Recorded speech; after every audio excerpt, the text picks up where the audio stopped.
아버님, 그 신발은 제가 숨겼습니다. 사라진 신발 한 짝과 며느리의 30년 뒤 고백. 여러분, 만약 돌아가신 아버님이 30년 동안 하루도 빠짐없이 꿈에 나타나 피눈물을 흘리신다면 그 심정이 어떠시겠습니까? 평생 정직하게 흙만 파먹고 사시던 김 노인이 돌아가신 지 벌써 30년. 그의 외아들 태식은 이제 머리가 희끗희끗한 노인이 되었지만 여전히 밤이 오는 것이 두렵습니다. 30년 전 장례식 날 이후 아버지는 늘 꿈속에서 똑같은 모습으로 나타나셨기 때문입니다. 꿈속의 아버지는 흙탕물이 튄 흰 두루마기를 입고 왼쪽 발은 맨발인 채 절뚝거리며 태식의 방 문턱을 넘지 못합니다. 그리고는 갈라진 목소리로 피눈물을 쏟으며 울부짖으십니다. 태식아, 내 신발 한 짝이 어디 갔느냐? 발이 시려 한 걸음도 뗄 수가 없구나. 장례식 날의 기이한 사고와 몰락. 이야기는 30년 전으로 거슬러 올라갑니다. 아버지가 돌아가시고 발인을 하려던 날 기이한 일이 있었습니다. 아버지가 생전에 아끼시던 가죽신 한 쌍 중 왼쪽 신발 한 짝이 감쪽같이 사라진 것입니다. 아니, 신발 한 짝 없이 어떻게 저승을 가시라고. 태식은 장례식장을 이잡듯 뒤졌지만 신발은 끝내 나오지 않았고 결국 아버지는 한쪽 발에만 신을 신은 채 땅에 묻히셨습니다. 그날 이후였습니다. 잘 나가던 태식의 사업은 하루아침에 무너졌고 금쪽 같은 손주들은 원인 모를 병으로 시름시름 앓았습니다. 마을 사람들은 손가락질했습니다. 신발 한 짝 잃어버린 조상이 노해서 집안을 풍비박산 내는 게야.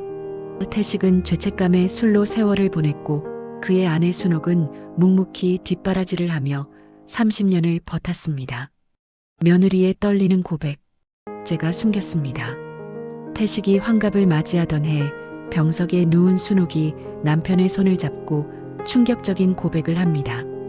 여보, 이제 죽을 때가 되니 더는 비밀을 안고 갈 수가 없네요. 30년 전 아버님 신발 한 짝, 그거 제가 숨겼습니다. 태식은 귀를 의심했습니다. 뭐라고? 당신이? 우리 집안이 이 꼴이 된 게 당신 때문이었단 말이야. 분노로 몸을 떠는 태식 앞에서 순옥은 품속에서 낡고해진 가죽신 한 짝을 꺼내놓았습니다. 놀랍게도 30년 세월이 지났건만 그 신발에서는 은은한 향나무 냄새가 나고 있었습니다. 30년 만에 밝혀진 지독한 효심. 순옥이 피눈물을 흘리며 진실을 말했습니다. 30년 전 시아버지가 돌아가시던 그 시각 집안에는 지독한 상문살이 끼었습니다. 아버님이 그 신발 두 짝을 온전히 신고 저승 문턱을 넘는 순간 아버님의 혼을 잡으러 온 저승사자가 대를 잇는 아들과 손주들까지 줄줄이 끌고 갈 운명이었던 것입니다. 순옥은 아버님의 임종 직전 그 무서운 운명을 보았습니다. 그리고 아버님께 속삭였습니다. 아버님, 제가 아버님의 신발 한 짝을 가질 테니 저승사자가 오거든 신발을 찾느라 늦었다고 변명하세요. 그 벌은 제가 다 받겠습니다. 시아버지는 며느리의 그 마음을 알고 30년 동안 꿈에 나타나 신발을 찾는 척 연기를 하신 것이었습니다. 저승사자의 눈을 속여 자식과 손주들의 명주를 지키기 위해 본인은 저승 문턱에도 못 가고 차가운 변방을 떠도는 귀신이 되는 길을 선택하신 것이지요. 마지막 기적과 하늘의 보상. 진실을 알게 된 태식은 아내를 안고 통곡했습니다. 부부는 당장 아버지의 묘소로 달려가 나머지 신발 한 짝을 정성껏 묻어드렸습니다. 그날 밤 태식의 꿈에 아버지가 다시 나타나셨습니다.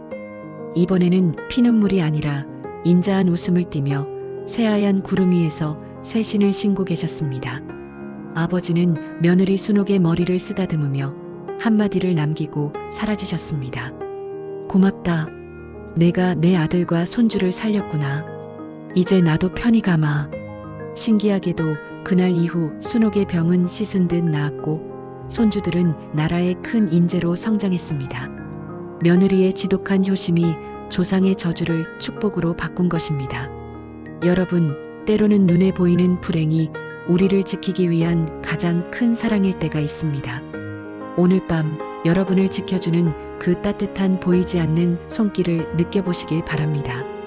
지금까지 마음우체통이었습니다.